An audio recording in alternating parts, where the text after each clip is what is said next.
Conjuguer les plaisirs. La dictée éclectique et atypique de la voyelle bleue. Bonjour et bienvenue à toutes et à tous dans l'épisode 6 de Conjuguer les plaisirs de notre histoire. Je suis avec Fabien. Bonjour. Bonjour Clémence, bonjour à toutes et à tous. Comment ça va ? Très bien, ça va super. Et toi ? Ça va bien, je suis contente qu'on se retrouve pour un nouvel épisode, un nouvel enregistrement. Pareil. De nouvelles histoires à se raconter, à découvrir. Il me tarde d'en savoir plus sur ce que tu as choisi aujourd'hui. Une deuxième fois pour conjuguer les plaisirs, il s'agira d'un poème dont tu nous en diras plus très rapidement. Comme d'habitude, on se retrouve donc pour vous présenter un livre, une œuvre littéraire qui nous a marqué, qui nous a plu. Aujourd'hui, celle-ci est choisie par Fabien. Et c'est donc moi qui vais commencer avec un haïku en lien avec quelques détails que m'a donné Fabien sur cette œuvre. Ensuite, tu nous donneras, Fabien, ton avis sur cette lecture que tu as faite, le contexte dans lequel ça a été écrit, et nous finirons par la dictée que tu nous feras. Très bien, ça me va. C'est parti. C'est parti.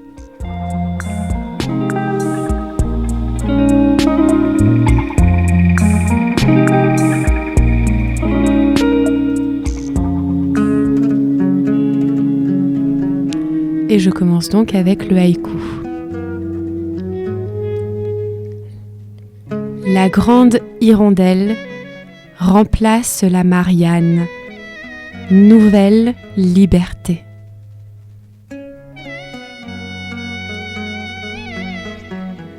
La grande hirondelle remplace la Marianne. Nouvelle liberté.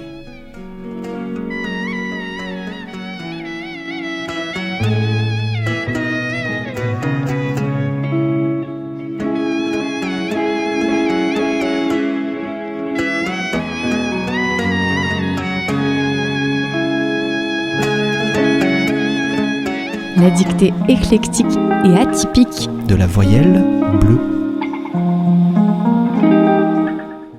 Merci Clémence pour ce beau haïku qui effectivement va bien aujourd'hui avec le texte que l'on va vous présenter.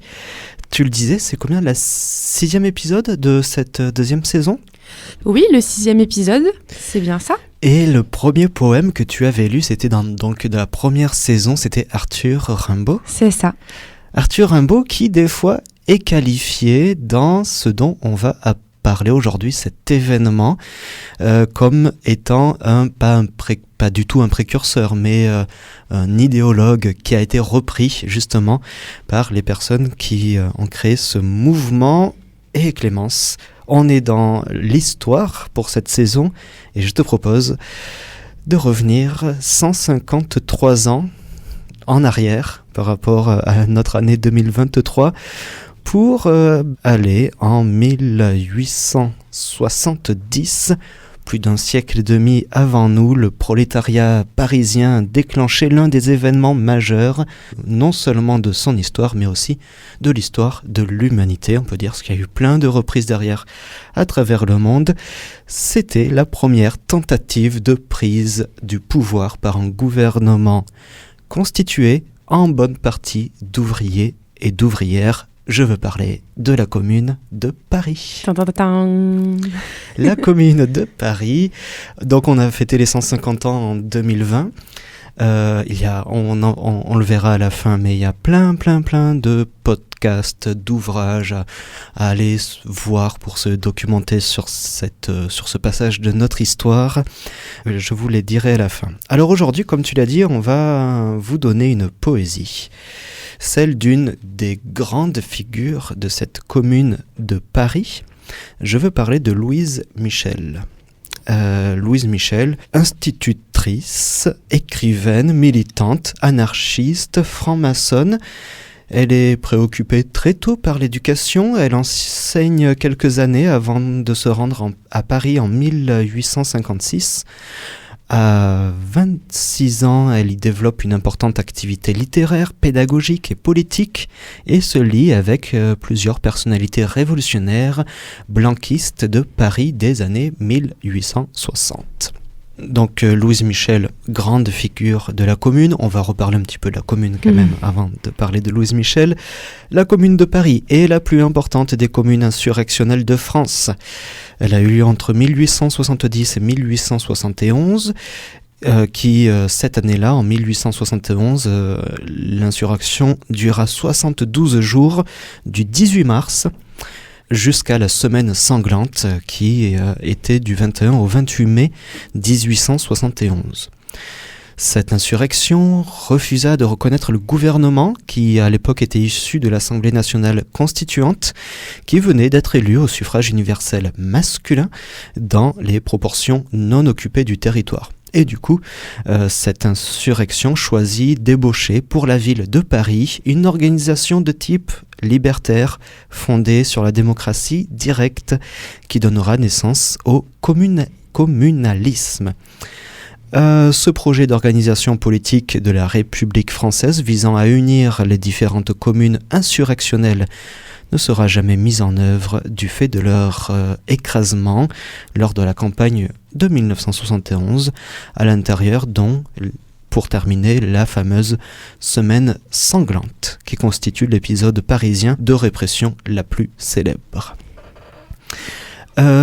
Si j'ai choisi ce texte, avant de passer à Louise Michel, eh bien c'est parce qu'on enregistre au mois de mars. Alors on va donner un petit peu aux auditrices, auditeurs notre façon de faire. Les épisodes sont enregistrés pas mal de temps avant leur diffusion. Donc là on enregistre au mois de mars 2023. La semaine dernière, Emmanuel Macron a parlé au journal de 13h disant que la réforme des retraites, il n'y avait pas de souci, qu'elle passerait, qu'il n'y avait pas à remettre ça en cause.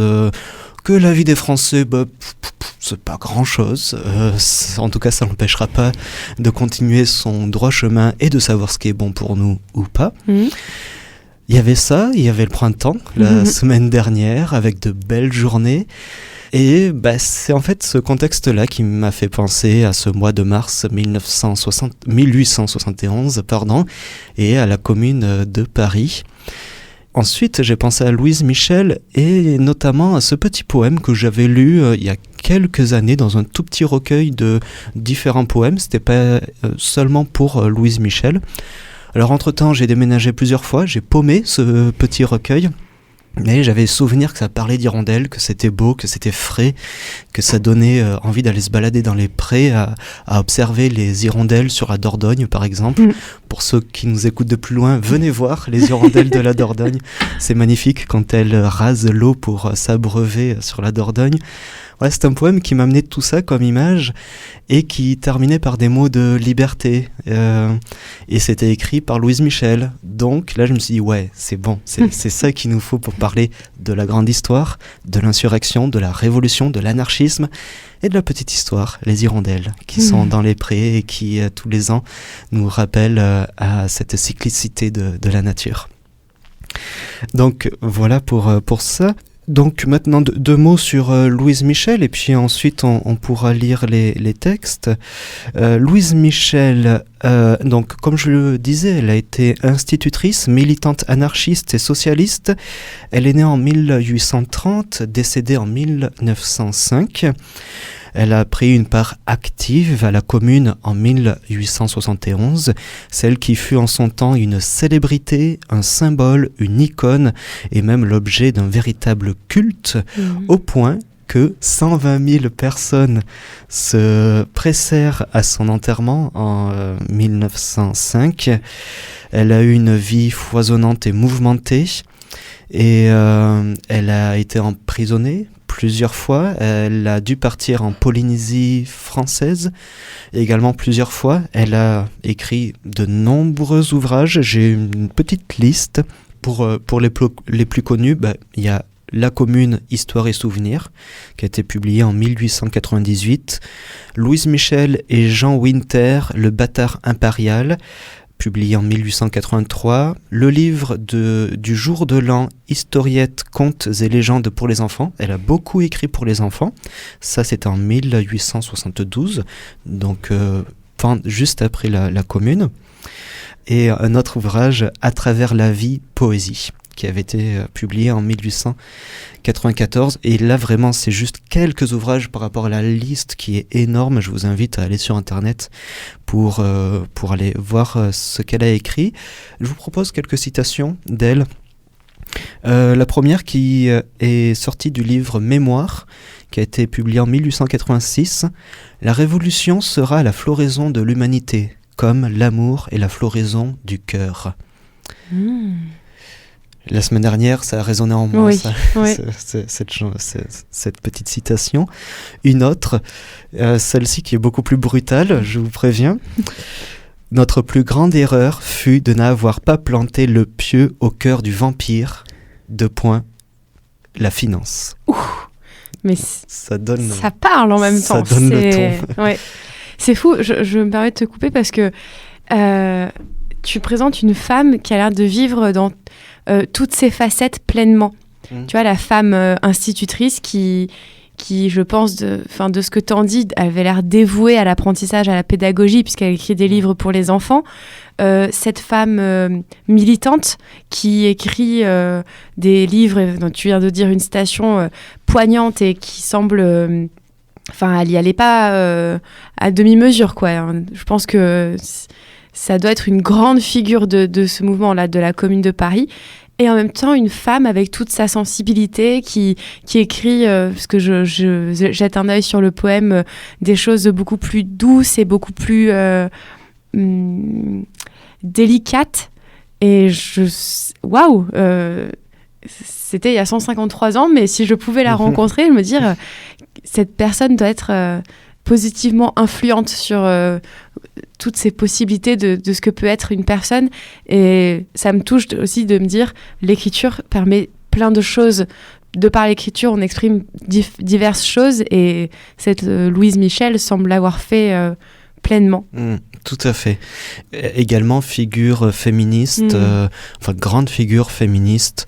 Je vous invite à aller taper sur des moteurs de recherche de podcasts. Louise Michel, il y a plein de podcasts qui parlent aussi de cette facette-là féministe. Avec George Sand, c'est la seconde personne qui a osé porter l'uniforme masculin publiquement et en revendiquant cela. Je crois que tu as très bien résumé en fait les différentes facettes de Louise Michel. Je rajoutais juste celle-ci en plus. Mais vraiment, merci beaucoup. tu m'as presque clos la petite présentation d'une très belle manière. Ça résume très bien tout cela. Voilà, alors le poème est en 2 parties. Nous allons pour la dictée se servir de la deuxième partie. Mais en fait, je me disais, il n'est pas très long, ça vaut la peine de vous lire tout de même la première partie. Est-ce que Clémence, tu serais partante pour nous lire la première partie de ce poème ? Très bien.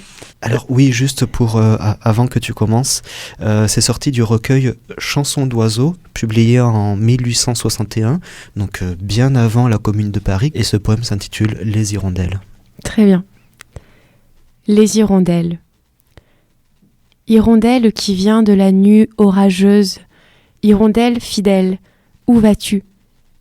Dis-le-moi, quelle brise t'emporte, errante voyageuse ? Écoute, je voudrais m'en aller avec toi, bien loin d'ici, vers d'immenses rivages, vers de grands rochers nus, des grèves, des déserts, dans l'inconnu muet, ou bien vers d'autres âges, vers les astres errants qui roulent dans les airs. Ah, laisse-moi pleurer, quand de tes ailes tu rases l'herbe verte, et qu'au profond concert des forêts et des vents, tu réponds des tourelles avec ta rauque voix, mon doux oiseau des mers. Hirondelle aux yeux noirs, hirondelle, je t'aime. Je ne sais quel écho par toi m'est apporté des rivages lointains. Pour vivre, loi suprême, il me faut, comme à toi, l'air et la liberté. Merci. Merci à toi de me faire découvrir ce poème. De rien, c'est avec un grand plaisir.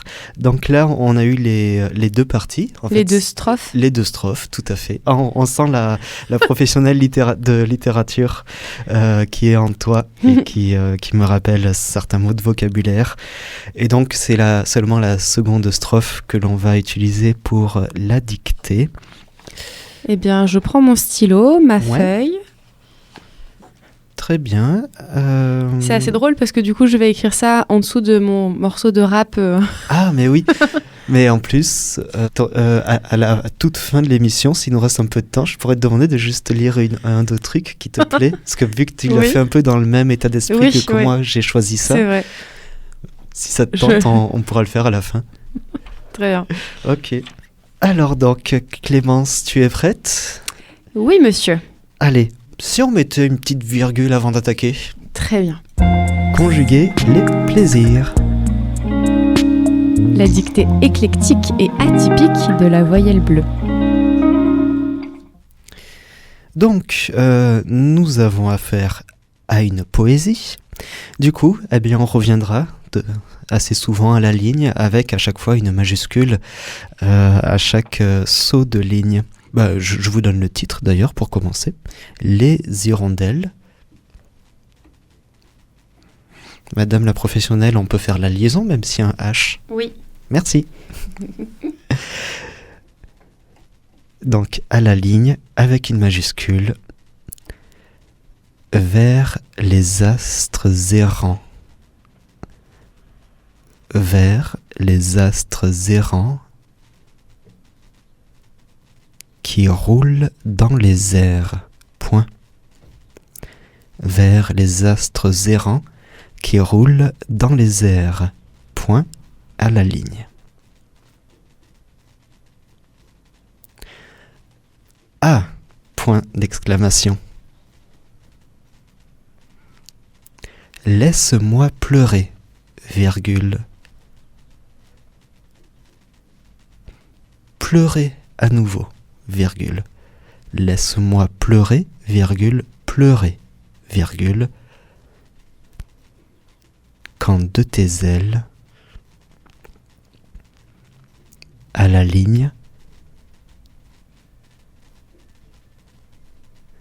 tu rases l'herbe verte.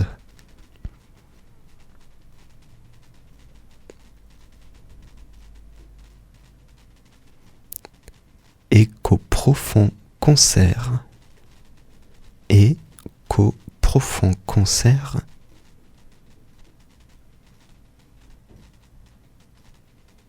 à la ligne, des forêts et des vents, des forêts et des vents,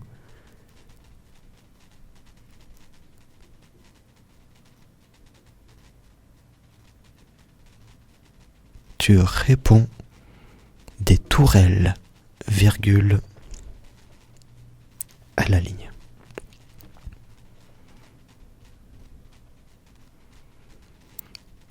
Avec ta rauque voix, virgule,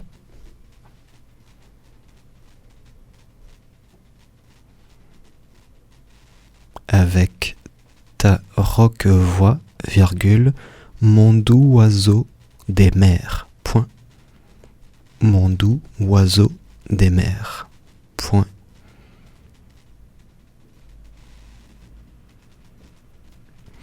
À la ligne,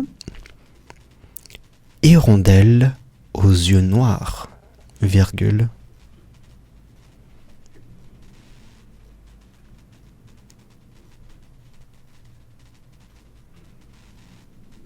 Hirondelle, virgule, je t'aime, point d'exclamation. Hirondelle aux yeux noirs, virgule, hirondelle, virgule, je t'aime, point d'exclamation. Et à la ligne, je ne sais,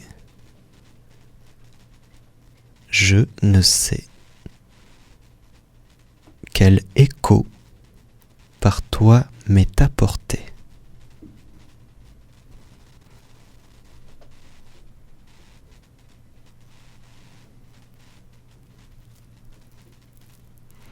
À la ligne, des rivages lointains,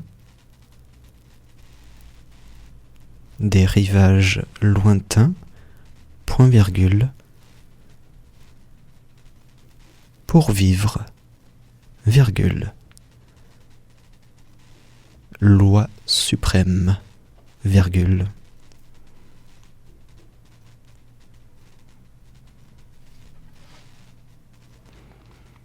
À la ligne, il me faut, virgule, comme à toi, virgule.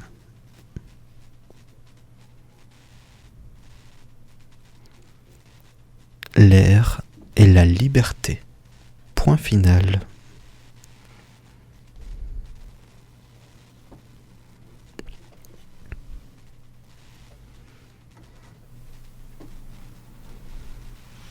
Ça a été ? Très bien, oui, oui.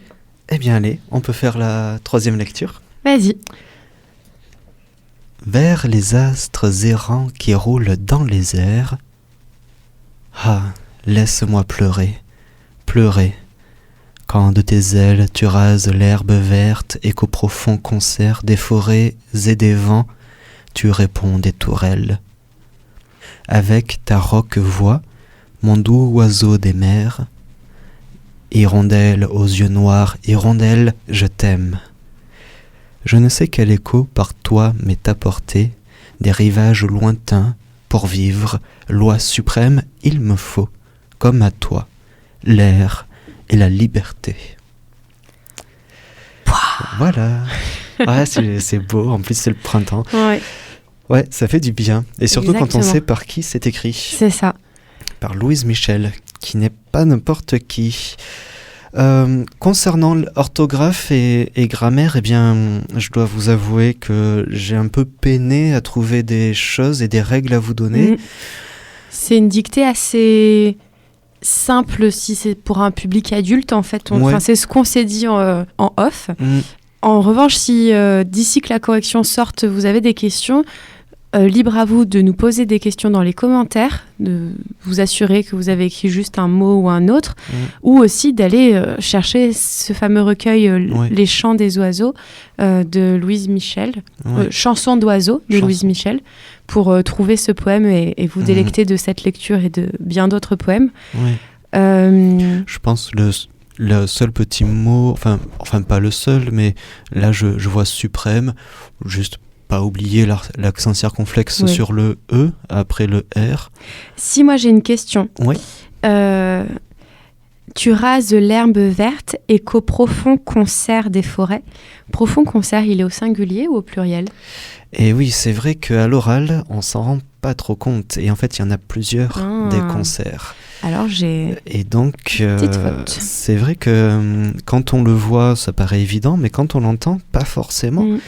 Tu rases l'herbe verte, écho avec un X, profond avec un S, concert avec un S, des forêts et des vents, tu réponds des tourelles. Je ne sais pas ce que c'est des tourelles.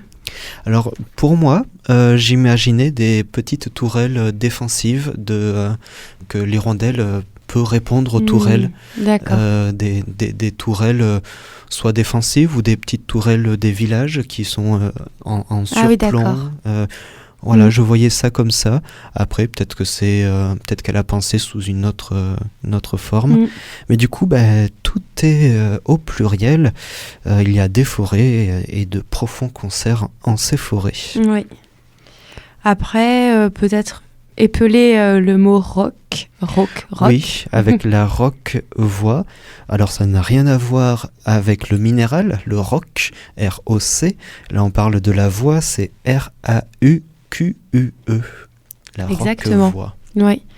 Quand tu as fait la dictée Mon doux oiseau, en fait, je me disais, mais de toute façon, on ne pourrait pas dire Mon doux oiseau, ce serait vraiment trop bizarre. Ouais. Mais on se disait avant, le X, on en a déjà parlé dans d'autres épisodes, O-U-X. Mais en fait, bon, on l'entend pas non plus en fait, ce X. Parce que je me disais, non mais mon doux oiseau, ça fait un peu bizarre. Ça fait vraiment bizarre, mais bon, on vous le dit, il y a bien un X à doux, D-O-U-X, et alors qu'on parle que d'un seul oiseau. Je sais pas, j'étais là, mais non, on pourrait pas dire mon doux oiseau, c'est vraiment bizarre. Je pense que c'est une liaison qu'on s'accorde à ne pas faire. Ouais, je pense. Le X étant suffisamment répandu, on ne la fait pas, alors que peut-être qu'il y aurait des linguistes qui nous taperaient sur les doigts, qui n'auraient si, il faut absolument la faire. Voilà, je ne sais pas trop, mais c'est vrai qu'on ne l'a pas faite et ça sonne un peu bizarre à l'oreille si on l'a fait, cette liaison. Ça. En tout cas, voilà, pour les corrections, il n'y en a pas beaucoup. Et cette émission va toucher à sa fin. Mais oui, dis donc que le temps passe vite. Et avant la fin, Clémence, je voulais que tu nous partages un de tes écrits, car pour cette émission, en ce mois de mars 2023, j'ai pensé à Louise Michel et à ses chansons d'oiseaux pour parler à la fois de poésie, du printemps et d'insurrection et de révolution. Toi, Clémence, tu as carrément pris ta plume. Est-ce que tu peux nous partager ce que tu as écrit ? Oui, alors je m'entraîne, je me lance tout juste dans ce qu'on pourrait appeler du slam. Je ne mettrai même pas le mot de rap dessus, mais lors de l'atelier d'écriture que j'ai fait juste avant de venir enregistrer avec Fabien, en effet, nous sommes prêtés à ce jeu et oui, je peux lire. Ne me jugez pas, s'il vous plaît. Je dévoile une nouvelle facette de ma personnalité en lisant ça au micro, mais pourquoi pas. Il faudrait mettre la phrase toute personne, tout personnage. À ne pas confondre avec tout personnage réel ou un truc comme ça. Ouais. Bon, faudrait glisser cette phrase-là. Ouais. Vous l'avez en tête aussi, vous avez compris. Ouais. T'as la panse pleine, mais tu penses qu'à ta peur d'être qu'un pantin du peuple. Tu penses qu'à ta peine ce matin que mettre tes pantoufles en peau de panthère ou ton pantalon en peau de paysan. Quelle galère! Tu veux finir au Panthéon, mais mon petit père, tu devrais te repentir avant d'être puni par la peine de mort. Pas de panique, t'es pas parano, t'as bien le peuple sur le dos. Pas de panique, t'es pas parano, mais tu finiras pas dans les paplards de Bernard Arnault. Tes prises de parole, c'est pire que du putaclic. Tu sors ta panoplie de principes pour protéger ta place, mais souviens-toi que t'es que la potiche du parti unique. Merci. Super, je trouve que c'est une très belle façon de conclure et peut-être que Louise Michel sera assez fière de toi. Oui. Merci beaucoup Clémence. Mais avec plaisir et gêne à la fois. Je suis contente, écoute, on a le micro devant nous, on peut prendre la parole aussi pour ce genre de choses. Tout à fait. Avec un peu de décalage, s'autoriser un peu de fantaisie, ça fait du bien aussi. Ouais. On conclut comme d'habitude, on rappelle un petit peu les plateformes sur lesquelles on peut nous entendre. Dis-nous tout. Alors, on se retrouve sur SoundCloud, Spotify, YouTube, toujours en cherchant Conjuguer les plaisirs, la dictée éclectique et atypique de la voyelle bleue. Vous nous retrouvez aussi sur le site internet de Décibel FM, radio locale du nord du Lot. Vous pouvez aussi nous retrouver dans l'onglet podcast du site internet de la Voyelle Bleue. Merci à Sophie pour ce travail de maître qu'elle fait à chaque épisode qu'on publie. Elle met à jour cette page. Et vous nous retrouvez sur les réseaux sociaux, Instagram, Facebook. Vous nous retrouvez d'ailleurs, si vous le souhaitez, sur ces réseaux sociaux pour un petit peu plus d'actualité sur ce qui se passe dans le studio ou en dehors du studio. Et voilà. Les corrections, comme d'habitude, arrivent à la fin de la saison. Donc, lorsque le 6e, 7e épisode commence à sortir, à être diffusé, nous commençons à lancer les corrections des premiers textes de la saison. Je pense avoir tout dit, Fabien ? C'est parfait. Très bien. À dans 2 semaines pour le 7e épisode. Et ce sera le tien. Et mon petit doigt m'a dit que ce sera à nouveau avec des femmes. Oui, ça parlera énormément de femmes. Je n'ai pas encore choisi le texte final. Peut-être qu'il sera écrit par un homme, mais assurez-vous que ça parlera bien d'un sujet féminin. Merci beaucoup. À dans 15 jours. Oui. Conjuguer les plaisirs. Wow. La dictée éclectique et atypique de la voyelle bleue.